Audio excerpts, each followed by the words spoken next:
Olá, amigos e amigas do Evangelho de Jesus. Evangelho no Lar, do Grupo Espírita Paulo de Tarso, do Rio de Janeiro. Assim, neste propósito de amor, estamos aqui reunidos, eu, Norma, e a minha irmãzinha Vânia, para hoje estudarmos o capítulo 4 do Evangelho segundo o Espiritismo, que tem por título Ninguém pode ver o reino de Deus se não nascer de novo. Nós estamos no subtítulo Os Laços de Família, fortalecidos pela reencarnação e quebrados pela unicidade da existência. A nossa irmãzinha Vânia vai abordar o item 21. Em seguida, eu abordarei os itens 22 e 23, finalizando este título de Laços de Família, né? Agora, vamos fechar os nossos olhos, elevar os nossos pensamentos a Jesus para a nossa prece inicial. Graças a Deus, aqui estamos, Senhor, reunidos em torno da vossa presença, através da assistência desses irmãos espirituais que em seu nome nos assistem, para que possamos ser inspirados e protegidos em nome do nosso Pai Maior, nesse trabalho de estudo e muito amor na obra do nosso Mestre. Assim, pedimos a devida permissão para iniciarmos o estudo de hoje, dando todos juntos graças a Deus. Agora, minha irmãzinha Vânia, a palavra é sua. Olá você, saudações fraternas. Então, na sequência do nosso estudo do Evangelho no Lar Online do GEPT Rio de Janeiro, nós vamos ler o item 21 sobre essa questão dos laços de família e a reencarnação. Vejamos agora as consequências da doutrina da não reencarnação. Essa doutrina anula necessariamente a pré-existência da alma. Sendo estas criadas ao mesmo tempo que os corpos, não existe entre elas nenhum laço anterior. São completamente estranhas umas às outras. O pai é estranho a seu filho. A filiação das famílias fica, assim, reduzida apenas à filiação corpórea, sem qualquer laço espiritual. Não há, portanto, nenhum motivo para alguém se glorificar de haver tido por antepassados tais ou tais personagens ilustres. Com a reencarnação, ascendentes e descendentes podem já se terem conhecido, vivido juntos, amado, e podem reunir-se mais tarde, a fim de apertarem seus laços de simpatia. Então, nesse item 21, Kardec comenta sobre as consequências da doutrina que não acredita na reencarnação. Isto é, que a criatura está no corpo físico uma única vez e os laços que ela tem, os laços sanguíneos, como são uma única vez, eles estariam desfeitos, né? Como Kardec exemplificou, ou colocou, que a filiação das famílias se reduz apenas à filiação corpórea. Nós estamos fazendo essa leitura com muita tranquilidade para que todos nós possamos refletir acerca da reencarnação. Porque por mais que a ciência já tenha comprovado que ela é um fato real, nem toda a ciência o aceita. Ainda há mesmo um grande número de pessoas que duvida da reencarnação. Então, o propósito de Kardec é, nesse item 21, mencionar que com os laços sanguíneos com uma única existência, eles apenas se reduzem à ligação sanguínea, ligação corpórea. E aí, pelo que nós vimos no estudo anterior, qual seria a explicação para as diferentes etapas de progresso das criaturas, os diferentes graus de conhecimento, da condição moral das criaturas, não é? Então, é preciso que nós deixemos de lado orgulho, vaidade, e nós utilizemos a razão, o bom senso, a lógica que Kardec nos recomendou, para que nós entendamos de vez a finalidade da reencarnação, os benefícios que a reencarnação nos proporciona a nós, espíritos imortais, e o que é que nós estamos aqui fazendo neste mundo. Porque aqueles que não acreditam na reencarnação, com certeza eles não acreditam na imortalidade da alma e nem na pré-existência da alma, ou seja, que a alma exista antes do corpo físico. Então, isso dificulta até para a própria criatura entender melhor o que acontece com ela, por que ela sofre, por que ela tem dificuldades, porque há tantas diferenças, né, entre nós seres humanos, né? Porque essa doutrina anti-reencarnacionista, né, dizendo como a alma é criada ao mesmo tempo do que o corpo, então não existiria nenhum laço, né, anterior, né? E aí, desse laço, essa doutrina anti-reencarnacionista explica que a criatura não poderia ter nenhum motivo, né, para se glorificar, ou para lembrar, ou para saber que ela teve por antepassados pessoas ilustres, né, pessoas de prestígio sociocultural, enfim, em qualquer área do saber humano, né? Agora, com a reencarnação, né, aqueles que vieram antes de nós e aqueles que virão depois de nós, ou conosco, eles já podem ter se conhecido, podem ter vivido juntos, podem ter se amado. E aí, quando há a separação física, seja por ocasião da morte física, seja por ocasião que essas almas ou esses espíritos vão desempenhar outras tarefas, outras missões, de qualquer maneira, os laços não se desfazem, eles se prolongam, e a cada reencontro, que pode acontecer até durante o sono físico, esses laços são fortalecidos, porque são os laços espirituais, que vão se apurando com o passar do tempo, com as outras oportunidades reencarnatórias que nós vamos tendo. Nós já dissemos aqui que muitas e muitas vezes nós retornamos no mesmo grupamento e ocupamos posições diferentes.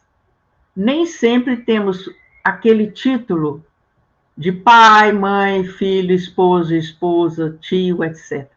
Muitas vezes vamos ser aquele colega de trabalho profissional, aquele companheiro de casa espírita, aquele vizinho que mora ao lado da casa, de nossa casa, ou em frente, numa casa em frente à nossa.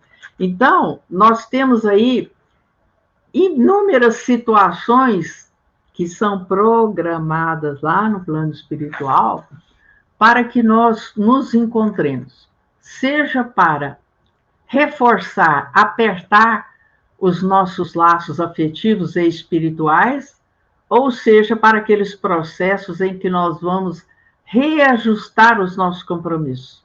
a nossa balança, o lado da balança na justiça divina, às vezes está muito comprometido, então nós somos colocados junto àqueles aos quais nós temos débitos, dívidas, aqueles aos quais nós prejudicamos, nós desencaminhamos, não é?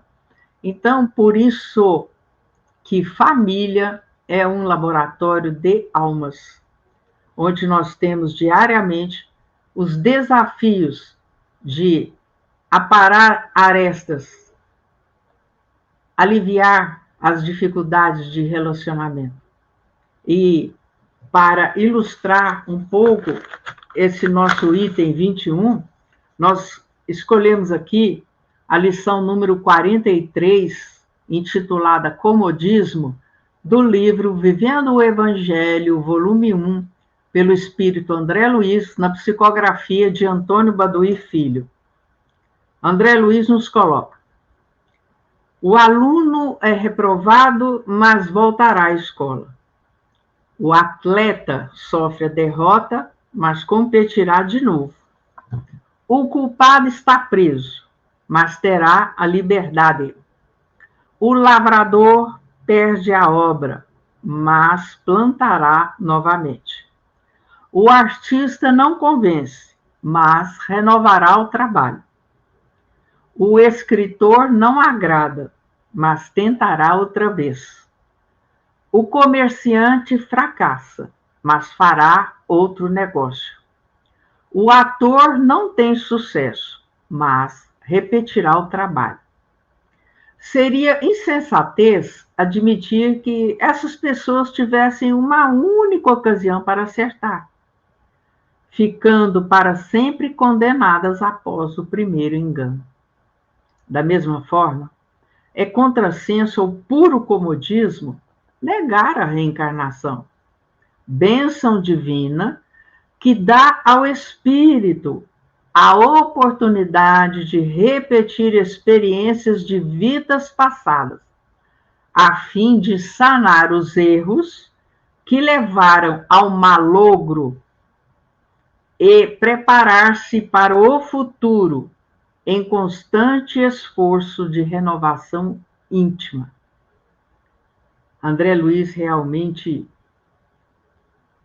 encerra com chave de ouro essa mensagem quando ele lembra que a reencarnação é bênção divina, oportunidade de aprendizado, oportunidade de evolução.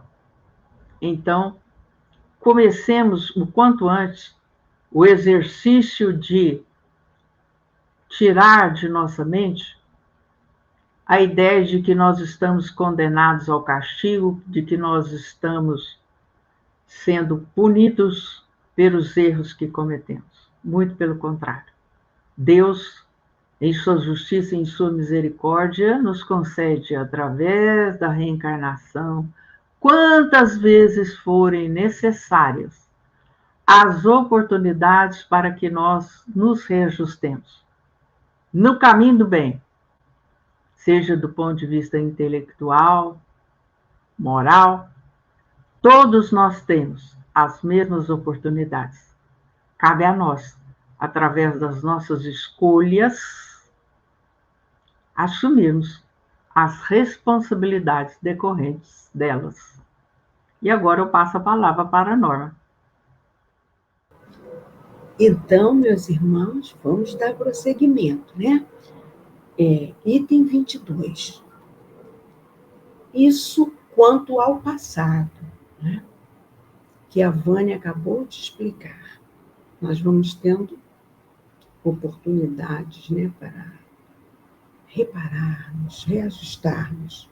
Quanto ao futuro, segundo um dos dogmas fundamentais que decorrem da não reencarnação, o destino das almas é irrevogavelmente fixado depois de uma única existência. A fixação definitiva do destino implica a cessação de todo progresso, pois, Se há algum progresso, não há mais destino definitivo. Segundo tenham bem ou mal vivido, elas vão imediatamente para a morada dos bem-aventurados ou para o inferno eterno.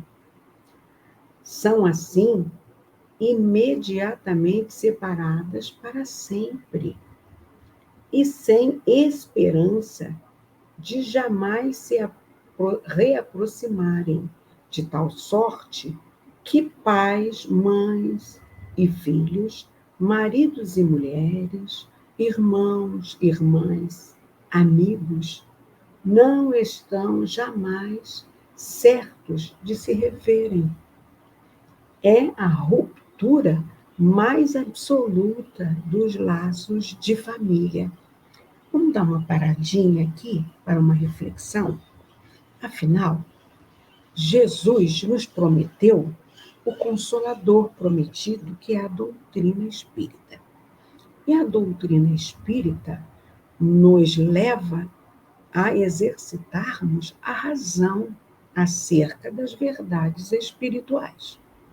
Então, imaginemos uma hipótese. Uma mãezinha evoluiu muito bem a sua última reencarnação e, com isso, conquistou a condição de estar, num orbe de luz, de esperanças, né? E o seu filho, que ela muito ama, ao contrário, recalcitrou nas leis morais e, ao desencarnar, por esse ponto de vista não reencarnacionista, ele iria certamente para uma região umbralina, infernal, não é verdade? Então, como essa mãezinha poderia estar feliz vivendo numa colônia mais sutilizada, sabendo que o seu filho estivesse numa região umbralina? Então, uma única existência para nós que já recebemos a iluminação da doutrina espírita não dá para ser aceita à luz da razão, não é verdade? Vamos prosseguir. Com a reencarnação e o progresso que lhe é consequência, todos aqueles que se amaram se reencontram sobre a Terra e no espaço. Vamos prestar atenção nisso. E gravitam juntos para chegarem a Deus. Se há os que falham no caminho, retardam seu adiantamento e sua felicidade. Mas não está perdida toda a esperança. Ajudados, encorajados e sustentados por aqueles que os amam, sairão um dia do lamaçal em que estão mergulhados. Vamos prestar atenção nesse vocábulo, lamaçal.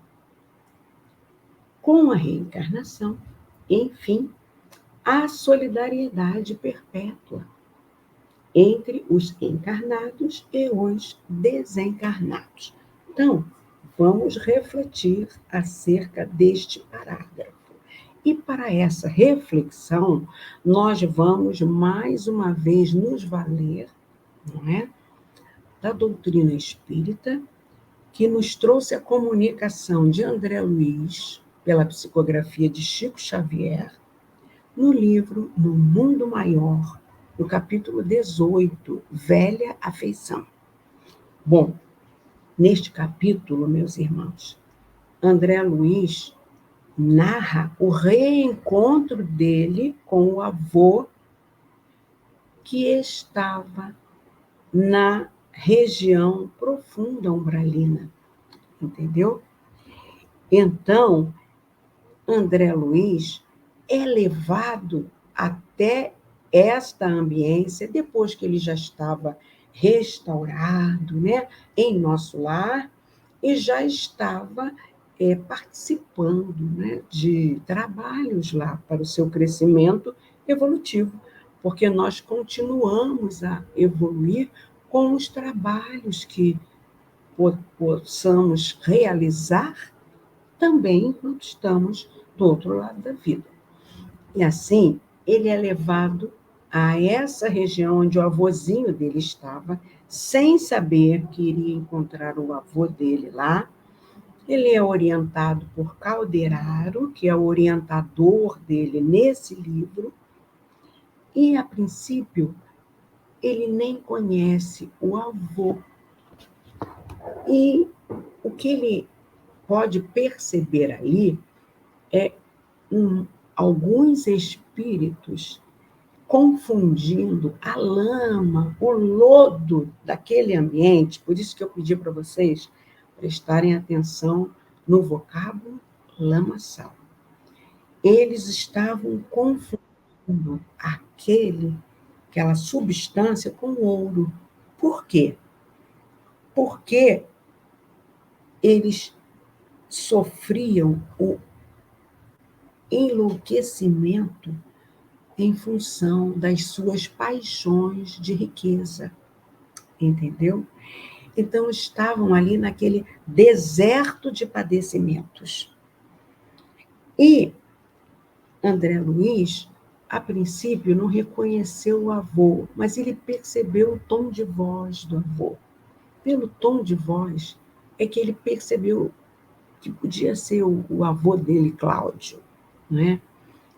Assim, a espiritualidade utiliza o amor que aquele avô tinha por ele. Olha os laços de família aí. Porque, embora o avô, enquanto na matéria, tivesse sido muito avaro, ele constituiu uma fortuna e ele garantiu a formação acadêmica do neto. O sonho dele era ver esse neto médico, o que aconteceu. Mas ele se perdeu na precipitação da avareza. Então, o que é que a gente vai ver é um encontro muito, muito emocionante, um reencontro comovente entre avô e neto, nessa exaltação do amor que a narrativa traz. E assim, a partir desse resgate, é que o nosso pai maior permitiu que o senhor Cláudio, avô do André Luiz, saísse do que seria a pena eterna, né, que a gente sabe, à luz da doutrina espírita, que não existe, é aquela pena dos não reencarnacionistas, né, para que ele tivesse novas oportunidades reencarnatórias. Dali para frente teria, sim, uma longa caminhada, né, de restauração até que isso acontecesse. Vamos, então, agora avançar para o item 23, que é o último desse nosso encontro.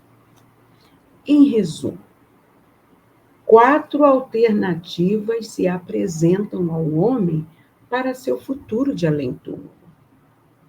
Primeira, o nada, segundo a doutrina materialista.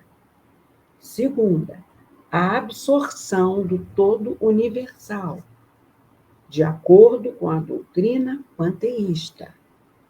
Terceira, a individualidade com a fixação definitiva da sorte, segundo a doutrina da Igreja. E quarta, a individualidade com progresso indefinido, segundo a doutrina espírita.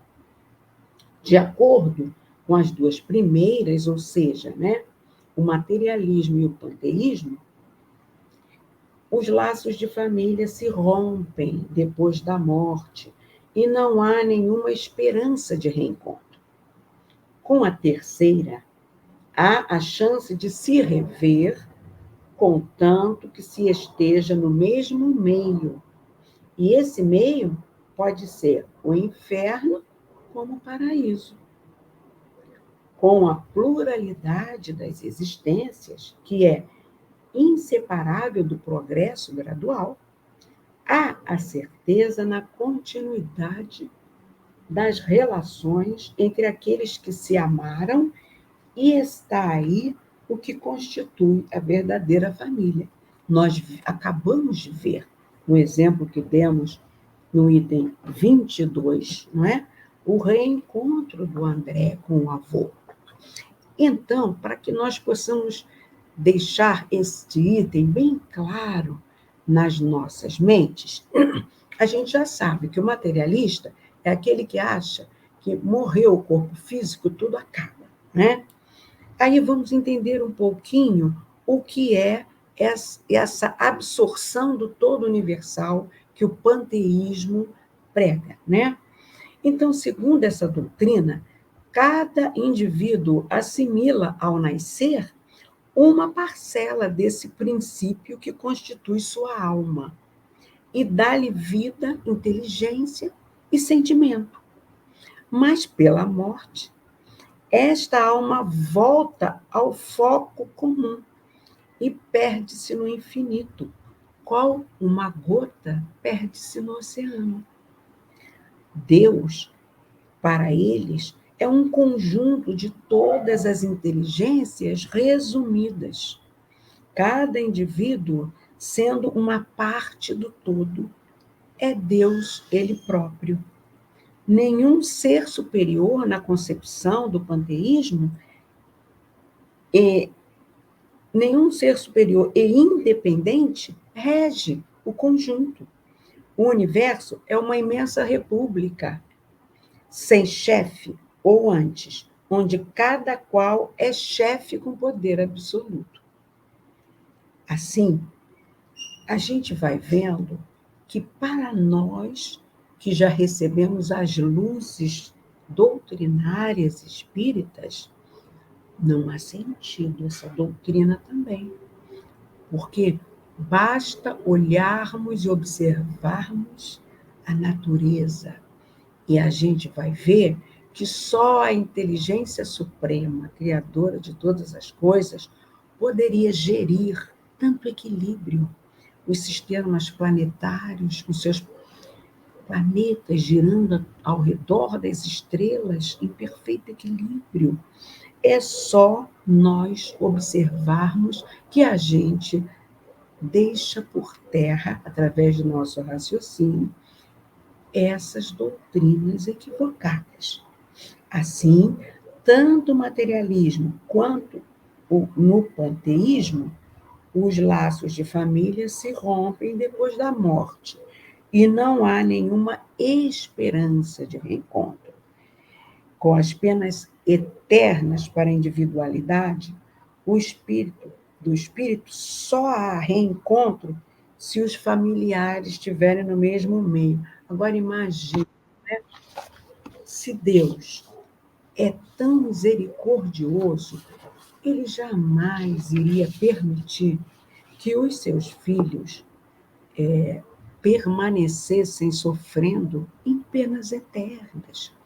Daí, ele nos concede a pluralidade das existências para irmos nos lapidando gradualmente, como a Vânia muito bem já explicou. E se a gente quiser se aprofundar, a doutrina espírita é rica em esclarecimentos desses reencontros com renascimentos, como a Vânia falou, dentro do mesmo círculo de convivência pretérito. E até casos como foi da dona Ivone Pereira, que foi uma suicida quanto mais, ela teve algumas oportunidades de reencarnar entre os familiares. Mas como ela reincidiu, ela teve uma reencarnação, só um irmão atendeu ela. Veio junto para tentar ajudá-la. E esse irmão, enquanto ela foi recalcitrando ao longo das oportunidades que ela teve, ele foi aproveitando essas oportunidades E na sua última reencarnação como Ivone Pereira, ele era o seu mentor espiritual, Charles. Então, meus irmãos, com esses esclarecimentos, a gente encerra a pontuação acerca dos estudos de hoje e vamos passar a palavra para nossa irmãzinha Vânia para a fluidificação da água. Olá, convido você agora para o nosso momento da magnetização da água. Essa água que pode estar num copo, numa caneca, numa jarra, numa garrafa própria, seja para consumo de toda a família ou se houver alguém que esteja em condições menos favorecidas, que essa água seja separada, né?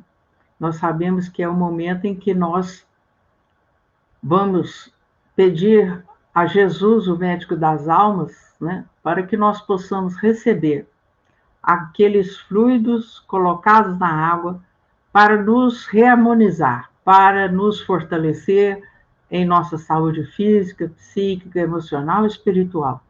Lembrando a você que nós mesmos poderemos fazer esse processo, sobrepondo as mãos, né?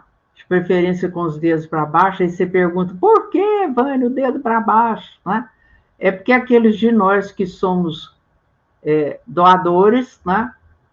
A energia pode sair também através das extremidades, nas pontas dos dedos, ou então na palma da mão. Então, né, se você coloca assim, quem está à frente dos seus dedos é que vai receber. Então, virando assim um pouco para baixo, já vai direcionar diretamente para o copo, para a jarra ou para o recipiente onde estiver essa água. Lembrando que nós deveremos tomar essa água com fé, acreditando que ali está o remédio para recompor as nossas energias diariamente. Basta uma dose equivalente a uma xícara de café 3 vezes ao dia para que nós possamos receber esse amparo fluídico, energético, para nos dar a sustentação ante os desafios diários.